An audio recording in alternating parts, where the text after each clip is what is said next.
Pada konten-konten sebelumnya, kita semua telah belajar bersama dengan berbagai tools dalam proses mengenali dan menerima diri kita sebagaimana adanya.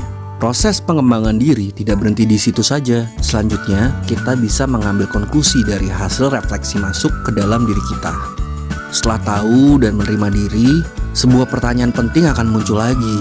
Dengan mengetahui tujuan hidupku, apa yang bisa aku lakukan? Bagaimana menggunakan kelebihanku untuk menunjang terwujudnya mimpiku? Dan dengan kekuranganku, apa yang perlu aku tingkatkan untuk sampai ke sana? Di tahap ini kita masuk ke proses memberdayakan diri. Proses di mana kita memberdayakan kemampuan dalam berkarya untuk memberikan manfaat bagi diri sendiri dan orang lain. Hal ini juga sebagai tindakan konkret dalam mengejar cita-cita. Pada pemberdayaan potensi diri, kuncinya adalah passion. Temukan gairahmu untuk bisa memberdayakan dirimu secara optimal. Karena kita tahu jalannya tidak akan mudah meskipun potensi yang mau kita berdayakan sudah teridentifikasi. Kerikil-kerikil di perjalanannya pasti ada. Saat kita punya gairah yang besar akan sesuatu yang kita lakukan, maka kerikil setajam apapun mampu kita atasi.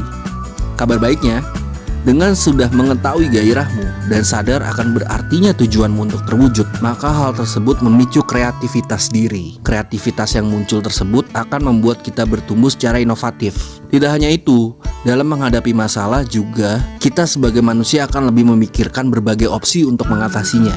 Kreativitas manusia juga penting dalam proses pemberdayaan diri. Manusia penting untuk bisa berkreasi bebas dalam berkarya di bumi ini, untuk menginspirasi manusia lainnya. Dr. Sherry Campbell, seorang penulis dari California, pada bukunya yang berjudul Loving Yourself: The Mastery of Being Your Own Person, mengatakan, salah satu elemen dalam memberdayakan diri adalah berlarilah pada perjalananmu sendiri.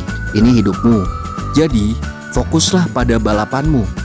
Daripada mengkhawatirkan persaingan, fokuslah pada bola yang ada tepat di depanmu. Jika kalian masih khawatir tentang persaingan, apa yang mereka lakukan dan tidak lakukan, maka kita akan kehilangan jejak tentang apa yang harus kita lakukan sesungguhnya. Pemberdayaan diri tidak ada hubungannya dengan persaingan. Tidak ada contoh yang lebih baik dari ini selain cerita dari suatu olimpiade. Seorang perenang bernama Michael Phelps mengalahkan perenang Afrika Selatan yang dimana perenang tersebut begitu fokus untuk mengalahkan Phelps. Perenang Afrika Selatan itu tidak cukup fokus pada balapannya sendiri.